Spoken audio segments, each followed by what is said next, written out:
बृहजमहममेजं ध्येजमाम्नाजगेजं सदजमसदजेजं श्रीसहाजं भजेजम्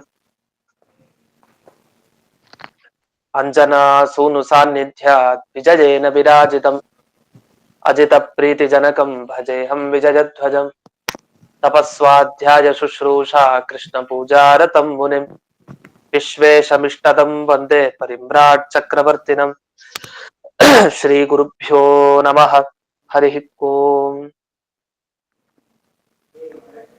जन्माद्यस्य यतोऽन्वजादितरतश्चार्थेष्वभिघ्नस्वराट् तेने ब्रह्महृदाय आदिकवये मुह्यन्ति यं सूरजः तेजो वारिमृदां यथा विनिमयो यत्र त्रिसर्गो मृषा धाम्ना स्वेन सदा निरस्तकुहकं सत्यं परं धीमहि ओम स्वस्त्यस्तु सताम् अशेष सन्मंगलानि भवन्तु सम्यक् श्लोकैक श्रवण पठन मात्रेण वक्तुश्च श्रोतॄणां निखिल कलिकृत कल्मष अपनोदन पडुतरे श्रीमद्भागवते महापुराणे द्वितीय स्कन्धे तृतीयाध्याये अद्य कथानुवादे सति किंचित् पूर्व कथानुवादः ಇಲ್ಲಿವರೆಗೆ ಮನುಷ್ಯನಾದವನು ತಾನು ವ್ಯರ್ಥವಾಗಿ ಒಂದೊಂದು ಕ್ಷಣವನ್ನು ಕಳಿಬಾರದು. ಯಾವಾಗ ಒಂದೊಂದು ಕ್ಷಣ ವ್ಯರ್ಥ ಆಗತ್ತೆ ಅಂದ್ರೆ ದೇವರ ಚಿಂತನೆ ಇರದೆ ಒಂದು ಕ್ಷಣ ನಾವು ಕಳಿತೀವಿ ಅಂತ ಆದ್ರೂ ಅದು ವ್ಯರ್ಥ ಅಂತ ಇದ್ದ ಹೇಳಿದ್ರು. ಇಷ್ಟಾಗಿ ಹಾಗಾದ್ರೆ ನಮ್ಮ ಆಯುಷ್ಯ ಸಾರ್ಥಕ್ಯ ಮಾಡ್ಕೊಳ್ಳೋದು ಹೇಗೆ? ಹಬ್ಬ ನನ್ನ ಆಯುಷ್ಯ ಸಾರ್ಥಕ ಆಯ್ತು ಅಂತ ಯಾವಾಗ ನಮಗ ಅನ್ಸುತ್ತೆ ಅಂದ್ರೆ ಯಾವಾಗ ನಾವು ಹರಿಕಥೆಯನ್ನ ಮತ್ತೆ ಮತ್ತೆ ಕೇಳ್ತಾ ಇರ್ತೀವೋ. ಅದ್ರ ಹೇಳ್ತಾರೆ ಶ್ರಾವಂ ಶ್ರಾವಂ ಹರಿಕಥಾಂ ಅಂತ ಹೇಳ್ತಾರೆ. ಪುನಃ ಪುನಃ ಯಾವಾಗ ನಾವು ಹರಿಕಥೆಯನ್ನ ಕೇಳ್ತಾ ಇರ್ತೀವೋ ಆಗ ಮನುಷ್ಯನ ಆ ಕಿವಿ ಸಾರ್ಥಕ ಆಗುತ್ತೆ. ಕಿವಿ ಸಾರ್ಥಕ ಆಯ್ತು. ಯಾವಾಗ ಓದ್ಲಿಕ್ಕೆ ಗ್ರಂಥ ತೆಗೆದು ಓದ್ತೀವಿ ನಮ್ಮ ಕಣ್ಣು ಸಾರ್ಥಕ ಆಯ್ತು. ಯಾವಾಗ ಅದನ್ನ ಪಾರಾಯಣ ಮಾಡ್ತೀವಿ ನಮ್ಮ ಬಾಯಿ ಸಾರ್ಥಕ ಆಯ್ತು. ಯಾವಾಗ ಆ ಗ್ರಂಥ ನಮ್ಮ ಕೈಯಲ್ಲಿ ಬಂತೋ ಕೈನಲ್ಲಿ ಹಿಡಿತೀವೋ ಆ ಗ್ರಂಥಗಳನ್ನ ಆಗ ನಮ್ಮ ಕೈ ಸಾರ್ಥಕ. ಯಾವಾಗ ಆ ಗ್ರಂಥ ಬೇಕು ಅಂತ ನಾವು ನಡೆದುಕೊಂಡು ಹೋಗ್ತೀವೋ ಆ ಗ್ರಂಥಾಲಯಕ್ಕೆ ಪುಸ್ತಕ ತಗೊಳ್ಳಿಕ್ಕೆ ನಮ್ಮ ಪಾದ ಸಾರ್ಥಕ. ಹೀಗೆ ದೇವರ ಚಿಂತನೆಗೋಸ್ಕರ ನಮ್ಮ ಯಾವ ಇಂದ್ರಿಯಗಳನ್ನು ನಾವು ಬಳಸ್ತೀವಿ ಆ ಕ್ಷಣ ಆ ಇಂದ್ರಿಯ ಅದು ಸಾರ್ಥಕ ಅಂತ ಈ ಅಭಿಪ್ರಾಯದಲ್ಲಿ ತಾವು ಇಂದ್ರಿಯ ಸಾಫಲ್ಯನ ಆಯುಷ ಸಾಫಲ್ಯಂ ಅಂತ. ನಿಮ್ಮ ಆಯುಷ್ಯ ಸಫಲತೆಗೆ ಇಂದ್ರಿಯ ಸಫಲತೆ ಕಾರಣ. ಇಂದ್ರಿಯ ಯಾವಾಗ ಸಫಲ ಆಯ್ತೋ ಒಳ್ಳೆ ಕಡೆ ಅದು ಪ್ರವೃತ್ತಿ ಮಾಡ್ತೋ ಇಂದ್ರಿಯ ಆಗ ನಿಮ್ಮ ಆಯುಷ್ಯನೂ ಕೂಡ ಅದು ಒಳ್ಳೇದಾಯ್ತು, ಅದಕ್ಕೆ ಫಲ ಬಂತು ಅಂತ ಅರ್ಥ. ಅಂದ್ರೆ ದೀರ್ಘಾಯುಷ್ಯ ಸಿಗ್ಬೋದು ಅಥವಾ ಇದ್ದ ಆಯುಷ್ಯಕ್ಕೆ ಒಂದು ಬೆಲೆ ಆಗ ಬರುತ್ತೆ ಅಂತ. ಇಲ್ಲಂದ್ರೆ ಅದು ವ್ಯರ್ಥ ಅಂತ ಹೇಳ್ತಾರೆ.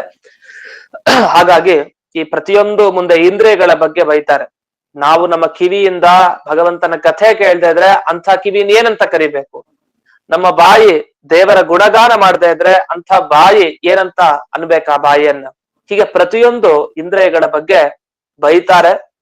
ಆದ್ರಿಂದ ಹರಿಕಥೆ ನಾವು ಕೇಳ್ಬೇಕು, ಹರಿಕಥೆ ಹರಿದರ್ಶನ ಮಾಡ್ಬೇಕು, ಹರಿ ನೈವೇದ್ಯ ಸ್ವೀಕಾರ ಮಾಡ್ಬೇಕು. ಹೀಗೆ ಪ್ರತಿಯೊಂದನ್ನು ಕೂಡ ಹೀಗೆ ಶುಕಾಚಾರ್ಯರು ತಾವು ಮುಂದೆ ವಿವರಿಸ್ತಾ ಹೋಗ್ತಾ ಇದ್ದಾರೆ. ಅದನ್ನ ಈಗ ನೋಡೋಣ.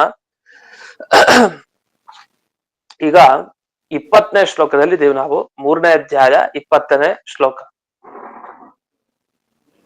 ಬಿಲೇಬತೋರು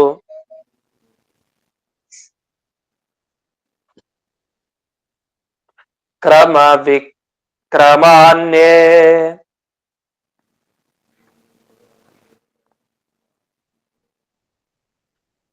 ನ ಶೃಣ್ವತಃ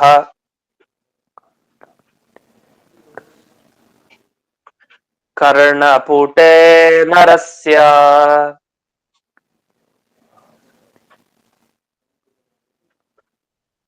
ಜಿಹ್ವಾಸತಿ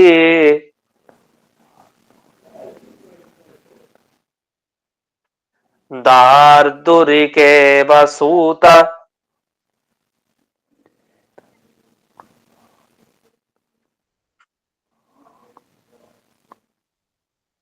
ನ ಚೇತ್ ಪ್ರಗಾಯತಿ.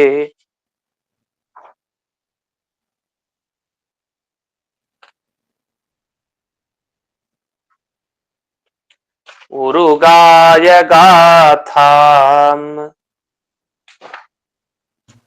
ಆಚಾರ್ಯ ಇಲ್ಲಿ ಜಿಹ್ವಾಸತಿ ದಾರ್ದುರಿಕೇವ ಯಾಸೌ ಅಂತ ಇದೆ.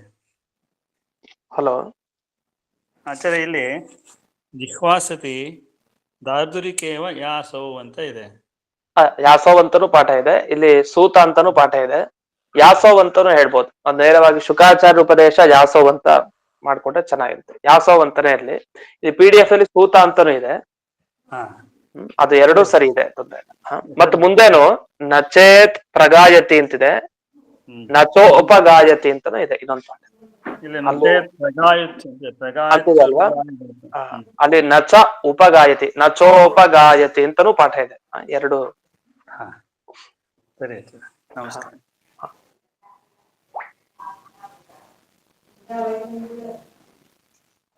ಈ ಶ್ಲೋಕದಲ್ಲಿ ನಮ್ಮ ಕಿವಿಗಳು ಯಾವಾಗ ಸಾರ್ಥಕ ಅಂತ ತಿಳಿಸ್ತಾ ಇದ್ದಾರೆ. ನಮ್ಮ ಕರ್ಣಪುಟ, ಕಿವಿಯ ಒಂದು ರಂಧ್ರ, ಕಿವಿಯ ರಂಧ್ರ ಒಳಗಡೆ ಏನ್ ಕಾಣ್ತಾ ಇದೆ, ಎರಡು ಕಿವಿಯ ರಂಧ್ರಗಳು, ಇದು ಮನುಷ್ಯನ ಈ ರಂಧ್ರಗಳು ಎರಡು ಯಾವಾಗ ಸಾರ್ಥಕ ಆಗತ್ತೆ ಅಂದ್ರೆ ಉರುಕ್ರಮ ವಿಕ್ರಮ ಅಂತ ಹೇಳ್ತಾರೆ. ಉರುಕ್ರಮ ವಿಕ್ರಮಾನ್ಯೇ ಅಂತ. ಉರುಕ್ರಮ ವಿಕ್ರಮ ಅಂದ್ರೆ ಅರ್ಥ ದೊಡ್ಡ ದೊಡ್ಡ ಹೆಜ್ಜೆನಿಟ್ಟವನು ಯಾರು? ಪರಮಾತ್ಮ. ಉರುಕ್ರಮ, ಅವನ ಒಂದೊಂದು ಕ್ರಮಗಳು ಕೂಡ ಅವನು ಏನೇನು ಅನುಷ್ಠಾನ ಮಾಡ್ತಾನೆ, ಅವನೇನು ಕೆಲಸಗಳನ್ನ ಮಾಡ್ತಾನೆ, ಅದೆಲ್ಲ ದೊಡ್ಡದು. ಅಂಥ ಆ ಉರು ದೊಡ್ಡದಾದ ಕ್ರಮ, ಹೆಜ್ಜೆಯನ್ನಿಟ್ಟ, ವಾಮನಾವತಾರದಲ್ಲಿ ದೊಡ್ಡ ಹೆಜ್ಜೆನೇ ಇಟ್ಟ ಅಂಥವನ ವಿಕ್ರಮ, ಅವನ ಪರಾಕ್ರಮ ನಮ್ಮ ಕಿವಿಗ್ ಬೀಳ್ತಾ ಇರ್ಬೇಕಂತೆ. ಕಿವಿ ಆ ರಂಧ್ರಗಳೇನಿದೆ, ಎರಡು ಕಿವಿಯ ರಂಧ್ರ, ಅದರ ಒಳಗಡೆ ಅದು ಹೋಗ್ಬೇಕಂತೆ. ಒಂದ್ ವೇಳೆ ಹೋಗ್ಲಿಲ್ಲ ಅಂತ ಅನ್ಕೊಳ್ಳಿ, ಆಗ ಏನದು? ಅದು ಬಿಲ ಅದು ಅಂತ.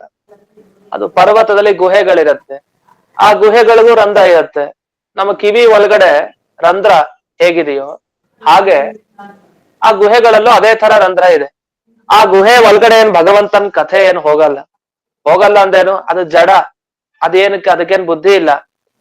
ಆ ಕಲ್ಲುಗಳಷ್ಟೇ, ಅದು ಕಲ್ಲುಗಳ ಒಳಗಡೆ ರಂಧ್ರ ಇದೆ, ಜಾಗ ಇದೆ, ಖಾಲಿ ಜಾಗ ಇದೆ ಅಷ್ಟೇ. ಆ ಜಾಗ ಹೇಗೋ ಹಾಗೆ ನಮ್ಮ ಕಿವಿಯ ಜಾಗವು ಅಷ್ಟೇ ಆಯ್ತು. ಅದು ಕೇಳಿಸ್ಕೊಳಲ್ಲ, ನಾವು ಕೇಳಿಸ್ಕೊಳಲ್ಲ. ನಮಗೆ ಬುದ್ಧಿ ಇದೆ, ಜೀವ ಇದ್ದಾನೆ ಅಷ್ಟೇ, ಹೆಸರಿಗಷ್ಟೇ. ಆದ್ರೆ ನಮ್ಮ ಕಿವಿಯ ಆ ಎರಡು ರಂಧ್ರಗಳೇನಿದೆ, ಬಲಗಿವಿ ಮತ್ತೆ ಎಡಗಿವಿಯ ರಂಧ್ರ, ಅದು ಕೇವಲ ಪರ್ವತದ ಗುಹೆಗಳಂತೆ ಅಂತ. ಅದನ್ನ ಬಿಲೆ ಅಂತ ಹೇಳ್ತಾರೆ. ಬಿಲ ಅಂದ್ರೆ ಈ ಇಲಿಗಳೆಲ್ಲ ಹೋಗತ್ತಲ್ಲ ಬಿಲದ್ ಒಳಗಡೆ, ಆ ಬಿಲ ಅಂದ್ರೇನೋ ಒಳಗಡೆ ಜಾಗ ಮಾಡ್ಕೊಂಡು ಹೋಗ್ತಾ ಇರತ್ತೆ. ಆ ಜಾಗ ಇದ್ದ ಹಾಗೆ ನಮ್ದು ಜಾಗ ಅಷ್ಟೇ. ಬೇಡದೇ ಇರೋ ವಿಷಯ ಒಳಗಡೆ ಹೋಗುತ್ತೆ ಹೊರತು ದೇವರ ವಿಷಯ, ದೇವರ ಗುಣಗಾನ ಏನಿದೆ ಅದು ಹೋಗಲ್ಲ ಅಂತ ಆದ್ರೆ ಅದಕ್ ಸಮಾನ ಇದು ಅಂತ ಅದನ್ನ ಕಿವಿಯ ನಿಂದನೆ ಮಾಡಿದ್ರು. ಅದರಿಂದ ನಮ್ಮ ಕಿವಿ ಬಿಲ ಆಗ್ಬಾರ್ದು ಅಂತ ಆದ್ರೆ ಆಗ ಉರುಕ್ರಮ ವಿಕ್ರಮವನ್ನ ಕೇಳಿ ಅಂತ ಹೇಳಿದ್ರು. ಇದು ಒಂದಾಯ್ತು. ಇನ್ನು ಉರುಗಾಯ ಗಾಥಾಂ, ಉರುಗಾಯ ಅಂತ. ಉರು ಅಂದ್ರೆ ಬ್ರಹ್ಮಾದಿ ದೇವತೆಗಳು, ಅವರು ಗಾನ ಮಾಡ್ತಾ ಇದ್ದಾರೆ. ಅಂಥ ಭಗವಂತನಿಗೆ ಉರುಗಾಯ ಅಂತ ಕರೀತಾರೆ. ಒಂದು ಉರುಕ್ರಮ ಅಂತ ದೇವರಿಗೆ ಹೆಸರು, ಒಂದು ನಾಮ, ಮತ್ತೊಂದು ಉರುಗಾಯ. ಇದೆಲ್ಲ ನಾವು ವಿಷ್ಣು ಸಹಸ್ರನಾಮಗಳಲ್ಲಿ ಭಗವಂತನ ನಾಮ ನೋಡ್ತೀವಲ್ಲ, ಆತರ ಅಪರೂಪದ ನಾಮ. ಭಾಗವತದಲ್ಲಿ ಭಗವಂತನ ಬಗ್ಗೆ ಹೇಳೋ ಶಬ್ದವನ್ನ ಲಿಸ್ಟ್ ಮಾಡಿದ್ರೆ ಸಾವಿರಾರು ಶಬ್ದ ಸಿಗತ್ತೆ, ಅಷ್ಟು ಶಬ್ದ ಇದೆ.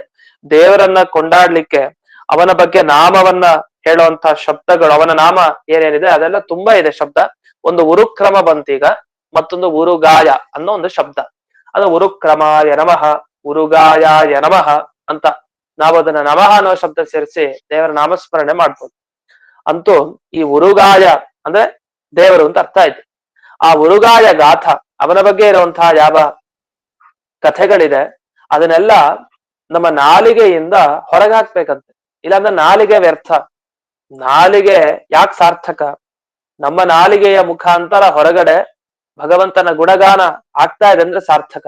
ಇಲ್ಲ ಬರೀ ನಾಲಿಗೆ ಮೇಲೆ ನಾವು ಬರೀ ತಿಂತಾ ಇರ್ತೀವಿ, ರುಚಿ ನೋಡ್ತಾ ಇರ್ತೀವಿ, ಅದು ಇದು ಅಂತ ಅಷ್ಟೇ ಇದ್ರೆ ಅಂಥ ನಾಲಿಗೆ ಅದು ವ್ಯರ್ಥ. ಹಾಗಾಗಿ ನಾವು ಬಾಯಿ ಬಿಟ್ಟು ನಾವು ಭಗವಂತನ ಗುಣಗಾನವನ್ನ ಮಾಡ್ತಾ ಇದ್ದೀವಿ ಅಂದ್ರೆ ಆಗ ನಮ್ಮ ಜಿಹ್ವ ನಾಲಿಗೆ ಅದು ಸಾರ್ಥಕ. ಇಲ್ಲ ಅಸತಿ, ಇಲ್ಲ ಅಂದ್ರೆ ಅದು ಕೆಟ್ಟದ್ದು ಅಂತ, ದುಷ್ಟ, ಅದು ದುಷ್ಟ ನಾಲಿಗೆ. ಯಾಕಂದ್ರೆ ಬೇಡದೇ ಇರೋದನ್ನ ಅದ್ ಮಾತಾಡ್ತಾ ಇದೆ. ಅಂಥ ನಾಲಿಗೆಯಿಂದ ಉಪಯೋಗ ಏನು? ಆ ನಾಲಿಗೆ ಯಾವ ರೀತಿ ಇದೆ ಅಂದ್ರೆ ದಾರ್ದುರಿಕಾ ಇವ ಅಂತ ಹೇಳ್ತಾರೆ. ದಾರ್ದುರಿಕಾ ಇವ ಅಂತ. ದಾರ್ದುರಿಕಾ ಅಂತ ಯಾವ್ದನ್ ಕರೀತಾರೆ ಅಂದ್ರೆ ಈ ಕಪ್ಪೆಯ ನಾಲಿಗೆಗೆ ದಾರ್ದುರಿಕಾ ಅಂತ ಕರೀತಾರೆ. ಕಪ್ಪೆಯ ನಾಲಿಗೆಗೆ ದಾರ್ದುರಿಕಾ ಅಂದ್ರೆ ಅದೇನಂದ್ರೆ ದಾರ್ದುರಿಕಾ ಅಂದ್ರೆ ಕಪ್ಪೆಗೆ ಸಂಬಂಧಪಟ್ಟ ಒಂದು ಭಾಗ ಅಂದ್ರೆ ಅದರ ನಾಲಿಗೆ ಅಂತ ಅರ್ಥ. ಹಾಗಾದ್ರೆ ಕಪ್ಪೆಗೆ ಏನಂತಾರೆ ಮಂಡೂಕ ಅಂತ ಕೇಳಿರ್ತೀವಿ. ಮಂಡೂಕ ಅಂದ್ರೆ ಕಪ್ಪೆ. ಅದೇ ತರ ಭೇಕ ಅಂತಾನು ಶಬ್ದ ಇದೆ ಸಂಸ್ಕೃತದಲ್ಲಿ ಕಪ್ಪೆ ಅಂತ ಅರ್ಥ ಹೇಳಲಿಕ್ಕೆ. ಅದೇ ತರ ದರ್ದುರ ಅಂತ ಕರೀತಾರೆ. ದರ್ದುರ ಅಂದ್ರೆ ಕಪ್ಪೆ ಅಂತ ಅರ್ಥ. ಆ ಕಪ್ಪೆಗೆ ಉದ್ದ ನಾಲ್ಗೆ ಇರುತ್ತೆ. ಉಪಯೋಗ ಏನು ಉಪಯೋಗ ಇಲ್ಲ. ಅದೇನ್ ಗುಣಗಾನ ಮಾಡ್ತಾ ಇಲ್ಲ ದೇವರ ಗುಣಗಾನವನ್ನ. ಹೇಗ್ ಬೇಕಾದ್ರೂ ಉದ್ದ ಮಾಡ್ಕೊಡುತ್ತೆ, ಚಿಕ್ಕದಾಗಿ ಮಾಡ್ಕೊಡುತ್ತೆ. ಉಪಯೋಗ ಏನು? ಅಂತಹ ನಾಲ್ಗೆಂದು ಉಪಯೋಗ ಇಲ್ಲ. ಆ ದರ್ದುರ ಅಂದ್ರೆ ಕಪ್ಪೆಯ ಸಂಬಂಧಪಟ್ಟ ನಾಲಿಗೆಗೆ ದರ್ದುರಕ್ಕೆ ಸಂಬಂಧಪಟ್ಟಿದ್ದು ದಾರ್ದುರಿಕ ಅಂತ ಕರೀತಾರೆ. ಅಂದ್ರೆ ಆ ಕಪ್ಪೆಯ ನಾಲಿಗೆ ಹೇಗೆ ವ್ಯರ್ಥನೋ ಉಪಯೋಗ ಇಲ್ವೋ ಆ ತರ ನಮಗ್ ನಾಲಿಗೆ ಇದ್ದು ಏನು ಉಪಯೋಗ ಇಲ್ಲ ಅಂತ.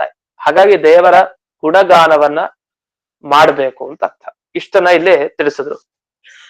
ಇದಾದ ಮೇಲೆ 21ನೇ ಶ್ಲೋಕಕ್ಕೆ ಹೋಗೋಣ. ಇದು ನಮ್ಮ ತಲೆ ಭಾಗಕ್ಕೆ ಬರ್ತಾರೆ, ಆಮೇಲೆ ನಮ್ಮ ಕೈ ಬಗ್ಗೆ ಬರ್ತಾರೆ. ಇದೆಲ್ಲ ಯಾವಾಗ ಸಾರ್ಥಕ, ಯಾವಾಗ ವ್ಯರ್ಥ, ಇದೆಲ್ಲ ಸಾಮಾನ್ಯವಾಗಿ ಈ ಉಪನ್ಯಾಸಗಳಲ್ಲಿ ಇಂತಹ ಶ್ಲೋಕಗಳನ್ನ ಉಲ್ಲೇಖ ಮಾಡ್ತಾ ಇರ್ತಾರೆ. ಅಂತ ಶ್ಲೋಕಗಳಿದು. 21ನೆಯ ಶ್ಲೋಕ. ಭಾರ ಪರಂ ಪಟ್ಟ ಕಿರೀಟ ಜುಷ್ಟಂ ಅಪ್ಯುತ್ತಮಾಂಗಂ ನನಮೇನ್ಮುಕುಂದಂ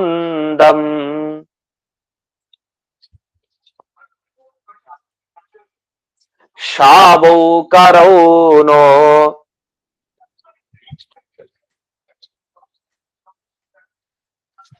ಕುರುತಃ ಸಪರ್ಯಾಂ ಹರೇರ್ಲಸತ್ ಕಾಂಚನ ಕಂಕಣೌ ವಾ.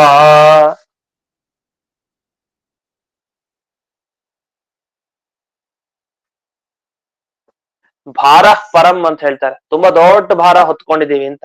ತಲೆ ಮೇಲೆ ಹೊತ್ಕೊಂಡಿರೋ ದೊಡ್ಡ ಭಾರ ಅಲ್ಲ. ತಲೆ ಮೇಲೆ ಏನೋ ಭಾರ ಹೊತ್ಕೊಂಡಿರೋ ಅದಲ್ಲ, ತಲೆನೇ ಭಾರ ಆಗ್ಬಿಡತ್ತಂತೆ. ಅಂತ ತಲೆ ಉಪಯೋಗ ಇಲ್ಲ ಅಂತ. ಎಂಥ ತಲೆ?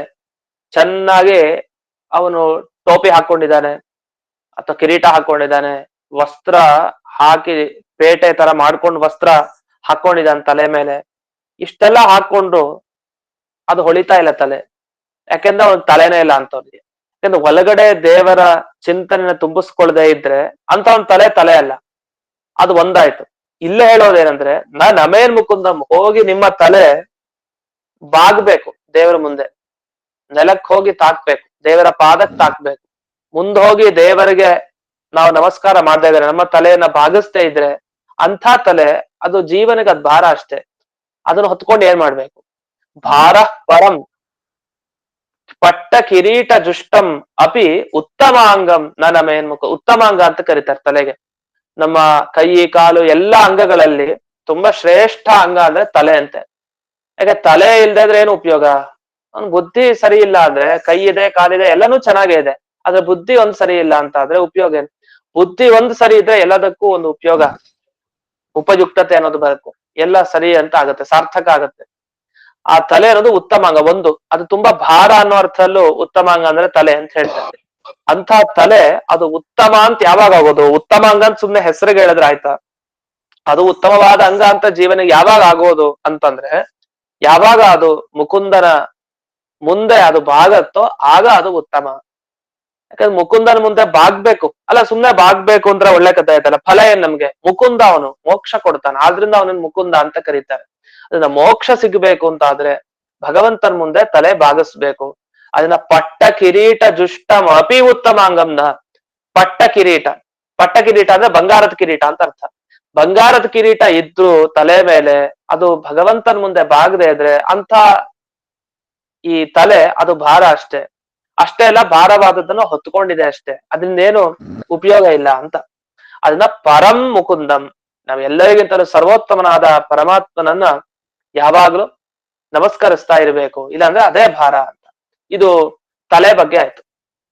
ಇನ್ನು ಕೈ ಬಗ್ಗೆ ಬರ್ತಾರೆ.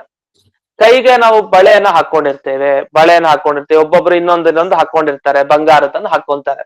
ಆದ್ರೆ ಈ ಕೈಗೆ ಬಂಗಾರದ ಕಂಕಣ ಹಾಕೊಂಡ್ರು ಕೂಡ ಆ ಕೈ ವ್ಯರ್ಥ ಆಗ್ಬಿಡತ್ತಂತೆ, ಅದಕ್ ಬೆಲೆ ಬರಲ್ಲ.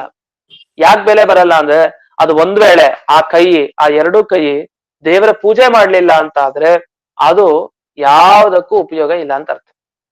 ಸುಮ್ನೆ ಅದು ನಾವು ಬಂಗಾರ ಹಾಕೊಂಡಿದೀವಿ ಅಂತ ಹೇಳಿ ಆ ಕೈ ಎಷ್ಟು ಚೆನ್ನಾಗಿದೆ ಅಂತ, ಆದ್ರಿಂದ ಎಷ್ಟು ಚೆನ್ನಾಗಿದೆ ಅಂತ ಅನ್ಕೊಳ್ಳೋ ಹಾಗೆ ಇಲ್ಲ. ಯಾಕೆಂದ್ರೆ ಒಂದು ಶವದ ಕೈಗೆ ಹೋಗಿ ಬಂಗಾರದ ಬಳೆ ಹಾಕಿದ್ರೆ ಹೇಗೋ ಹಾಗಾಯ್ತು ಅಂತ. ಯಾಕೆಂದ್ರೆ ಶವ ಬಿದ್ದಿದೆ, ಹೆಣದ ಕೈ, ಅದೇನ್ ದೇವ್ರ ಪೂಜೆ ಮಾಡ್ಲಿಕ್ಕಂತ ಏನಿಲ್ಲ, ಹಾಗೆ ಇದೆ ಅದರ ಕೈ.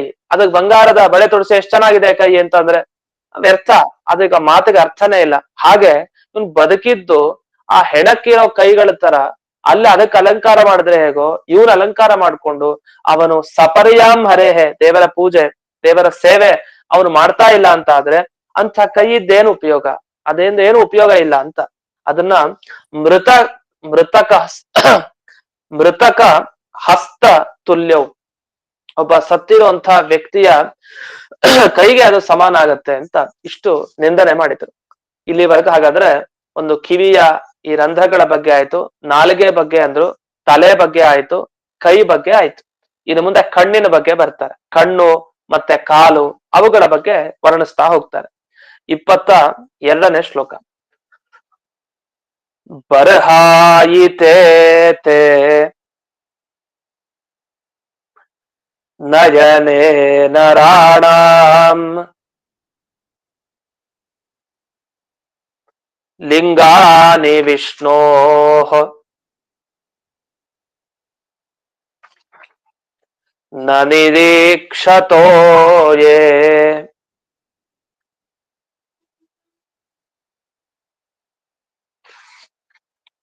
ಪಾದೋ ನೃಣಾಂ ತೌ ದ್ರುಮ ಜನ್ಮ ಭಾಜೌ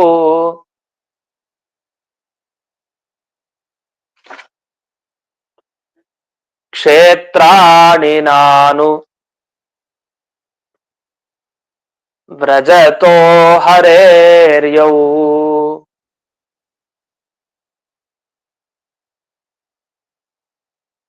ತೇ ನಯನೆ, ಆ ಮನುಷ್ಯರ ಎರಡು ಕಣ್ಣಿದೆಯಲ್ಲ, ಆ ಎರಡು ಕಣ್ಣು ದೇವರ ಮೂರ್ತಿಯನ್ನು ನೋಡದೆ ಇದ್ರೆ, ವಿಷ್ಣೋಹ ಲಿಂಗಾನಿ, ದೇವರ ಪ್ರತಿಮೆ, ದೇವರ ಇನ್ಯಾವುದೇ ಒಂದು ಸನ್ನಿಧಾನ ಇರುವಂತಹ ಪ್ರತೀಕ, ಇದು ಯಾವ್ದನ್ನು ನೋಡದೆ ಇದ್ರೆ ಅಂತ ಎರಡು ಕಣ್ಣು ಅದು ಯಾವ ತರ ಅಂದ್ರೆ ಬರಹಾಯಿತ ಅಂತ ಒಂದು ಶಬ್ದ ಬಳಸ್ತಾರೆ. ಬರಹಾಯಿತ ಅನ್ನೋ ಶಬ್ದಕ್ಕೆ ಏನರ್ಥ? ಪಿಚ್ಛ ನೇತ್ರವತ್ ಆಚರಿತೆ ಅಂತ. ಅಂದ್ರೆ ಮಯೂರ ಪಿಚ್ಛ ನೇತ್ರ ತುಲ್ಯ. ಅಂದ್ರೆ ನವಿಲಿನ ಗರಿಯಲ್ಲಿ ನಾವು ನೋಡ್ತೀವಿ ಕಣ್ಣು ಅಂತ, ಅದನ್ನೇನು ಉಪಯೋಗ? ಅದನ್ನ ನೋಡ್ಲಿಕ್ಕೆ ಸಾಧ್ಯನಾ? ಏನಿಲ್ಲ, ಸಾಧ್ಯ ಇಲ್ಲ. ಸುಮ್ನೆ ಅದು ಇದ್ದಾಗಷ್ಟೇ. ನವಿಲುಗರಿಯಲ್ಲಿ ಆ ಕಣ್ಣಿದೆ ಹಾಗಷ್ಟೇ. ಹಾಗಾದ್ರೆ ನವಿಲುಗರಿಯ ಕಣ್ಣುಗಳು ಹೇಗೋ ಆ ರೀತಿ ಈ ಮನುಷ್ಯನ ಕಣ್ಣುಗಳಾಯ್ತು. ಯಾಕಂದ್ರೆ ಇದು ಏನ್ ನೋಡ್ತಾ ಇಲ್ಲ ದೇವ್ರನ್ನ, ಅದು ಏನ್ ನೋಡ್ತಾ ಇಲ್ಲ, ಅದನ್ನ ಸರಿ ಹೋಯ್ತು.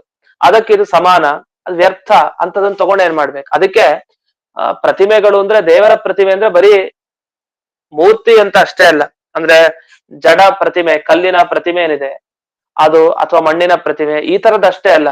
ಛಲ ಪ್ರತಿಮೆಗಳು. ಛಲ ಪ್ರತಿಮೆ ಅಂದ್ರೆ ಯಾರು? ದೊಡ್ಡ ದೊಡ್ಡ ಸನ್ಯಾಸಿಗಳು, ದೊಡ್ಡ ದೊಡ್ಡ ಜ್ಞಾನಿಗಳು, ಇವ್ರನ್ನೆಲ್ಲ ನೋಡ್ತಾ ಇರ್ಬೇಕು ಆಗಾಗ. ದೇವಸ್ಥಾನಕ್ಕೆ ಹೋಗ್ಲಿಕ್ಕೆ ಆಗ್ಲಿಲ್ಲ ಇವತ್ತು ಅಂತ ಕೂತ್ರೆ ಸರಿ, ದೇವಸ್ಥಾನದಲ್ಲಿರುವಂತ ಮೂರ್ತಿ ನೋಡ್ಲಿಲ್ಲ ನಿಜ, ಆದ್ರೆ ದೊಡ್ಡ ಜ್ಞಾನಿಗಳ ದರ್ಶನ ಎಲ್ಲರೂ ಹೋಗ್ತಾ ಇದೆ, ಅದಾದ್ರೆ ಆಯ್ತು, ಅವಾಗ ನಮ್ ಕಣ್ಣು ಸಾರ್ಥಕ. ಯಾಕಂದ್ರೆ ನೋಡಿದ ಕೂಡಲೇ ಪಾಪ ಹೋಗುತ್ತೆ, ದೊಡ್ಡ ಜ್ಞಾನಿಗಳ ದರ್ಶನ ಮಾಡಿದ್ರೆ, ದೊಡ್ಡ ಯತಿಗಳ ದರ್ಶನ ಮಾಡಿದ್ರೆ. ಹಾಗಾಗಿಯೇ ನಮ್ಮ ಕಣ್ಣು ಹೋಗ್ತಾ ಬರ್ತಾ ವೆಹಿಕಲ್ ಅಲ್ಲಿ ಹೋಗ್ತಾ ಇರ್ತಾರೆ, ಹೋದಾಗ ಅಲ್ಲಲ್ಲಿ ದೇವಸ್ಥಾನ ಮಂದಿರ ತೆಗ್ದಿದ್ರೆ ಒಂದ್ ನಿಮಿಷ ನಿಂತ್ಕೊಂಡು ನೋಡ್ಕೊಂಡು ಹೋಗ್ತಾರೆ, ಹೊರಗಡೆಯಿಂದಾನೆ ಒಟ್ಟು ನೋಡ್ಕೊಂಡು ಹೋಗ್ತಾರೆ. ಪ್ರತಿ ಕಣ್ಣುಗಳು ಎರಡು ಸಾರ್ಥಕ ಆಗೋದು ಯಾವಾಗ ಅಂದ್ರೆ ದೇವರ ಪ್ರತಿಮೆಗಳನ್ನ, ಅದು ಛಲ ಪ್ರತಿಮೆ ಆಗ್ಬೋದು, ಅಚಲ ಪ್ರತಿಮೆ ಆಗ್ಬೋದು, ಅದರ ದರ್ಶನ ಮಾಡಿದಾಗ ಮಾತ್ರ ಆ ಎರಡು ಕಣ್ಣುಗಳು ಸಾರ್ಥಕ ಆಗತ್ತೆ.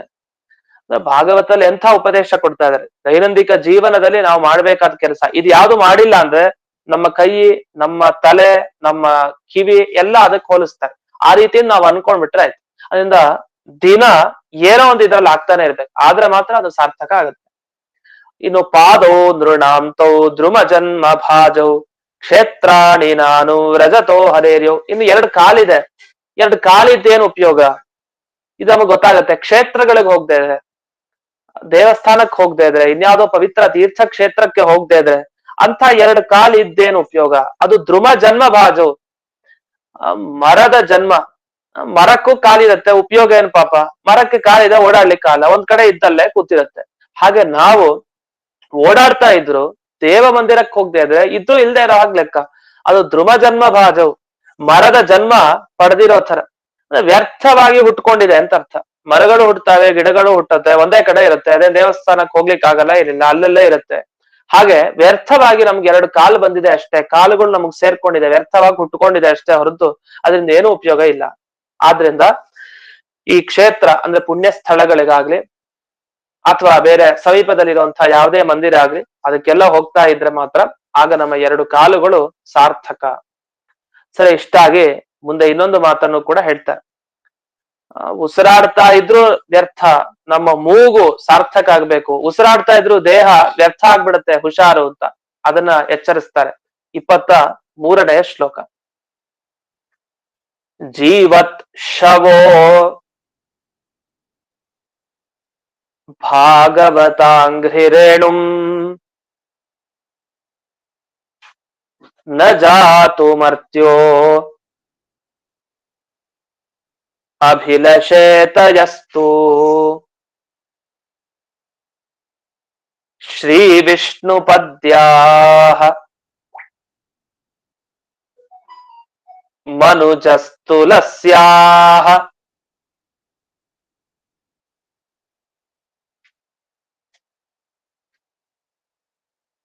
ಶ್ವಸನ್ ಶವೋ ಯಸ್ತು ನ ವೇದ ಗಂಧಂ. ಜೀವತ್ ಶವ ಅಂತ ಕರೀತಾರೆ ಭಾಗವತಲ್ಲಿ. ಎಂಥ ಶಬ್ದ ನೋಡಿ, ಬೈಯೋದು ಅಂದ್ರೆ ಬಾ ಎಂಥ ಶಬ್ದ ಹಾಕಿ ಬೈತಾ ಇದಾರೆ ಅಂದ್ರೆ ಅಷ್ಟು ವ್ಯರ್ಥ ಅಂತ. ಈ ಜನ್ಮ, ಮನುಷ್ಯ ಜನ್ಮ ಬಂದಾಗ, ಇಂಥ ದಿವ್ಯ ದೇಹ ಸಿಕ್ಕಿದಾಗ, ಒಬ್ಬ ವೈಷ್ಣವ ಜನ್ಮ ಬಂದಿದೆ ಅಂತಾದ್ರೆ, ಒಬ್ಬನಿಗೆ ವೈಷ್ಣವ ದೇಹ ಸಿಕ್ಕಿದೆ ಅಂದ್ಮೇಲೆ ಜೀವ ಶವ ಆಗೋಗತ್ತಂತೆ. ಉಸಿರಾಡ್ತಾರೋ ಶವ ಅಂತೆ. ಉಸಿರಾಟ ಇಲ್ದೇ ಇರೋದನ್ನ ಶವ ಅಂತ ಕರಿತೀವಿ. ಭಾಗವತ ಕರೆಯೋದು ಜೀವತ್ ಶವ ಅಂತ. ಉಸಿರಾಟ ಇದ್ದು ಅದು ಶವ ಅಂತ. ಯಾಕೆ ಅಂದ್ರೆ ಅವನಿಗೆ ಮನಸ್ಸಿಗಾರು ಬರ್ಬೇಕಂತೆ. ಅದಾಗಿದ್ಯೋ ಇಲ್ವೋ ಬೇರೆ ವಿಷಯ, ಈ ಕೆಲಸ. ಅದ್ರ ಮನಸ್ಸಿಗಾದ್ರೂ ಬರ್ಬೇಕು. ಏನ್ ಬರ್ಬೇಕು ಮನಸ್ಸಿಗೆ? ಇದನ್ ಮನಸ್ಸಿಗೆ ತಂದ್ಕೊಳ್ಳಿಲ್ಲ, ಅವನು ಬಯಕೆ ಇಚ್ಛೆ ಪಡ್ಲಿಲ್ಲ ಅಂದ್ರೆ ಅವ್ನು ಜೀವತ್ ಶವ ಅಂತ. ಏನು? ಭಾಗವತ ಅಂಗ್ರಿ ರೇಣುಂ ನ ಜಾತು ಮರ್ತ್ಯ ಅಭಿಲಷಿತ. ಒಮ್ಮೆನಾದ್ರು ಜೀವನದಲ್ಲಿ, ಒಮ್ಮೆನಾದ್ರು ಅವನಿಗೆ ಭಗವದ್ಭಕ್ತರ ಪಾದ ಧೂಳು ನನ್ನ ದೇಹಕ್ಕೆ ಬೀಳ್ಲಿ, ನನ್ನ ತಲೆ ಮೇಲೆ ಬೀಳ್ಲಿ ಅಂತ ಅವನಿಗೆ ಮನಸ್ಸು ಬರ್ಲಿಲ್ಲ ಅಂತ ಅನ್ಕೊಳ್ಳಿ, ಅವ್ನು ಜೀವಚ್ಛವ ಅಂತ. ಅಂದ್ರೆ ದೊಡ್ಡ ದೊಡ್ಡ ಜ್ಞಾನಿಗಳು ಬಂದಾಗ ಹೋಗೋ ಕೆಲವರು ನಾವು ನೋಡ್ತಾ ಇರ್ತೀವಿ. ದೊಡ್ಡ ಜ್ಞಾನಿಗಳು ಬಂದಾಗ ಅದು ಗಂಡಸರು, ಅವ್ರು ಹೋಗಿ ಶಿಷ್ಯರು ಗುರುಗಳ ಪಾದಕ್ಕೆ ಹೋಗಿ ಹಿಂಗ ಒತ್ಕೊಳ್ತಾ ಇರ್ತಾರೆ. ಪಾದ ಸ್ಪರ್ಶ ಆಗ್ಬೇಕು ತಲೆಗೆ ಅಂತ. ಇಲ್ಲ ಅವರ ಕೈ ತಗೊಂಡು ತಲೆ ಮೇಲೆ ಇಡಿಸ್ಕೊಳ್ತಾ ಇರ್ತಾರೆ. ನಾವು ಅಯ್ಯೋ ಏನ್ ಇಷ್ಟೊಂದು ಅಂತ ಅನ್ಕೊಳ್ತಾ ಇರ್ತೀವಿ. ವಸ್ತುತ ಅದೇನಿಲ್ಲ, ಒಳ್ಳೇದೇ, ಅದು ತುಂಬಾ ಒಳ್ಳೇದೇ. ಹಾಗಾದ್ರೆ ತೀರಾ ಹಿಂಸೆ ಆಗೋ ತರ ಮಾಡ್ಬಾರ್ದಷ್ಟೇ. ನೋಡ್ಕೊಂಡು ವಿಶೇಷವಾಗಿ ಅವ್ರ ಅನುಗ್ರಹಕ್ಕೆ ಪಾತ್ರರಾಗ್ಬೇಕು. ಪಾದ ಪೂಜೆನ ಮಾಡ್ತಾ ಇರ್ತಾರೆ, ಪಾದ ಹೋಗಿ ತಲೆಯನ್ನ ಅರ್ಪಿಸ್ಕೊಳ್ತಾರೆ. ಅದ್ರ ಅಭಿಪ್ರಾಯ ಏನೋ ತುಂಬಾ ಏನೋ ಅಂತ ಅನ್ಕೊಳ್ತೇವೆ. ಅದೇನ್ ನಾಟಕ ಅಲ್ಲ. ಕೆಲವರು ಸಹಜವಾಗಿ ಅದನ್ನ ಮಾಡ್ತಾರೆ. ಭಾಗವತ ಅಂಗ್ರಿ ರೇಣು ನ ಜಾತು ಮರ್ತ್ಯ ಅಭಿಲಷೇತ. ಭಗವದ್ ಭಕ್ತರ ಅಂಗ್ರಿ ರೇಣು, ಪಾದ ಕಮಲದ ಧೂಳೇನಿದೆಯಲ್ಲ, ಆ ಧೂಳನ್ನ ನಮ್ಮ ತಲೆಯ ಮೇಲೆ ಬೀಳಿ ಅಥವಾ ನನ್ನ ದೇಹಕ್ಕಾದ್ರೂ ಅಂಟುಕೊಳ್ಳಿ ಅದು ಅಂತ ಹೇಳಿ ಯಾವ ಮನುಷ್ಯ ನ ಅಭಿಲಷೇತ ಬಯಸೋದಿಲ್ಲ, ಒಮ್ಮೆನಾದ್ರೂ ಕೂಡ ಅವನು ಜೀವತ್ ಶವ ಅಂತ ಕರೆದ್ಬಿಡ್ತಾನೆ. ಆದ್ರಿಂದ ಮರ್ತ್ಯ, ಯಾಕೆಂದ್ರೆ ಮರ್ತ್ಯ ಅಂದ್ರೇನು? ಮರಣಶೀಲ ಅಂತ.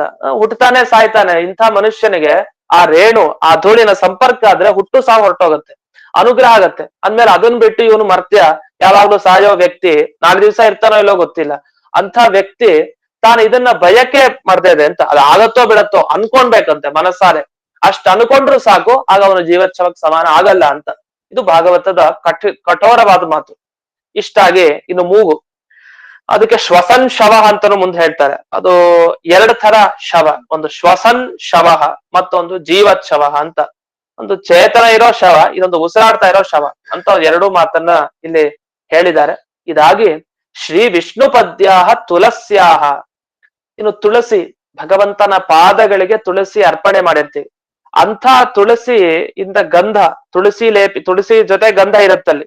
ಆ ಭಗವಂತನ ಪಾದಕ್ಕೆ ಗಂಧ, ತುಳಸಿ ಜೊತೆ ಗಂಧ ಎಲ್ಲ ಇದೆ. ಆ ಗಂಧದ ವಾಸನೆ, ಸುವಾಸನೆ ಏನಿದೆ ಅದನ್ನು ನಮ್ಮ ಮೂಗಿನಿಂದ ಗ್ರಹಣ ಮಾಡ್ಬೇಕು. ಇಲ್ಲ ಅಂತ ಆದ್ರೆ ಏನ್ ಉಪಯೋಗ? ಶ್ವಸಚ್ಛವ ಅಂತ. ಆ ಉಸಿರಾಟ ಮಾಡ್ತಾ ಇದೀವಿ, ಮೂಗಿನಿಂದ ಉಸಿರು ತಗೊಳ್ತೀವಿ, ಉಸಿರಾಡ್ತಾ ಇದೀವಿ. ಆ ಉಸಿರಾಡ್ತಾ ಇರೋ ಆ ಮೂಗಿ ವ್ಯರ್ಥ, ಅದೇನು ಉಪಯೋಗ? ಅವಾಗ್ಲೂ ಶ್ವಸನ್ ಶವ ಅಂತಾನೆ ಕರಿಬೇಕು. ಒಂದು ಜೀವತ್ ಶವ, ಇನ್ನೊಂದು ಶ್ವಸನ್ ಶವ ಅಂತ. ಒಂದು ಬದುಕಿದ್ದು ಶವ ಆಯ್ತು, ಇನ್ನೊಂದು ಉಸಿರಾಟ ಇದ್ದು ಶವ ಆಯ್ತು. ಅಂದ್ರೆ ಅಭಿಪ್ರಾಯ ಶವ ಅದರಲ್ಲಿ ಉಸಿರಾಟ ಕ್ರಿಯೆ ಇರಲ್ಲ, ಅದು ನಿಜವಾದ ಶವ ಅಂತ ಕರಿತೀವಿ. ಇದೇನು ಶವ? ಇನ್ನೊಂದು ಶವ ಅಷ್ಟೇ, ಶ್ವಸನ್ ಶವ, ಉಸಿರಾಟ ನಡೆಸ್ತಾ ಇರೋ ಶವ ಅಷ್ಟೇ. ಆದ್ರಿಂದ ಭಗವಂತನ ಪಾದ ಕಮಲಗಳಿಗೆ ಅರ್ಪಣೆ ಮಾಡಿದ ತುಳಸಿಯ ಸುವಾಸನೆ ಅದು ಬೀಳ್ಬೇಕಂತೆ. ಅದು ಬಿದ್ದಾಗ ಮಾತ್ರ, ಅದರ ಅನುಭವ ಬಂದಾಗ ಮಾತ್ರ ಆಗ ಸಾರ್ಥಕ ಅಂತ. ಹೀಗೆ ಪ್ರತಿಯೊಂದು ಅವಯವಗಳು ಹೇಗೆ ಸಾರ್ಥಕ ಆಗತ್ತೆ ಅನ್ನೋದನ್ನ ಈ ಭಾಗವತದ ಪದ್ಯಗಳಲ್ಲಿ ಬಿಡಿಸ್ತಾ ಹೋಗ್ತಾರೆ. ಇನ್ನು ಬಿಡಲ್ಲ, ಇನ್ನು ಹೃದಯಕ್ಕೆ ಬರ್ತಾರೆ. ಹೃದಯ ಅದು ಕಲ್ಲಿನ ತರ ಇರಬಾರ್ದು, ಹೃದಯ ಕರಗಬೇಕು ಅಂತ. ಕೆಲವರು ಹೃದಯ ಕಠಿಣ, ಏನ್ ಬೇಕಾದ್ರೆ ಹೇಳಿ, ಕಠಿಣ ಅಂದ್ರೆ ಒಳಗಡೆ ನುಗ್ಗೋದೇ ಇಲ್ಲ ವಿಷಯ. ಹಾಗಾಗ್ಬಾರ್ದಂತೆ, ಕರಗ್ಬೇಕಂತೆ ಹೃದಯ. ಕರಗುವಂತ ಹೃದಯವನ್ನ ಪಡೆದಿರ್ಬೇಕು ಅಂತ ಮುಂದೆ ಉಪದೇಶ ಇನ್ನು ಮುಂದೆ ಕೊಡ್ತಾ ಹೋಗ್ತಾರೆ, ಎಚ್ಚರಿಸ್ತಾರೆ. ಈ ಎಲ್ಲ ಶ್ಲೋಕ ದಿವಸ ಪಾರಾಯಣ ಮಾಡ್ತಾ ಇದ್ರೆ ಒಂದಿಷ್ಟು ಒಳ್ಳೆಯ ಬುದ್ಧಿ ನಮಗ್ ಬರುತ್ತೆ. ಏನಾದ್ರೂ ಒಂದ್ ಮಾಡ್ಬೇಕು ದಿವಸದಲ್ಲಿ ಅಂತ, ಏನೋ ಒಂದ್ ಒಳ್ಳೆ ಕೆಲಸ ಮಾಡ್ಬೇಕು ಅಂತ ಅದು ಅನ್ಸ್ಬೇಕು. ಆ ರೀತಿ ಈ ಶ್ಲೋಕಗಳು ಮುಂದೆ ಹೊರಡ್ತಾ ಇದೆ. ಒಂದು 2 ಶ್ಲೋಕ ಆದ್ರೆ ಮತ್ತೆ ಈ ಅಧ್ಯಾಯನು ಮುಕ್ತಾಯಗೊಳ್ಳುತ್ತೆ. 3ನೇ ಅಧ್ಯಾಯ ಮುಗಿದು 4ನೇ ಅಧ್ಯಾಯಕ್ಕೆ ನಾವು ಹೋಗ್ಬೋದು. ಅದ್ರ ಮತ್ತೆ ಮುಂದಿನ ಶ್ಲೋಕಗಳನ್ನ ನಾಳೆ ದಿವಸ ನೋಡೋಣ ಅಂತ ಹೇಳ್ತಾ ಇಂದಿನ ಪಾಠವನ್ನ ಅಸ್ಮತ್ ಗುರುವಂತರ್ಗತ ವ್ಯಾಸತೀರ್ಥ ಗುರುವಂತರ್ಗತ ಭಾರತೀ ರಮಣ ಮುಖ್ಯ ಪ್ರಾಣ ಅಂತರ್ಗತ ಶ್ರೀಮನ್ ಮೂಲ ಗೋಪಾಲಕೃಷ್ಣನಿಗೆ ಅರ್ಪಣೆ ಮಾಡ್ತೇನೆ.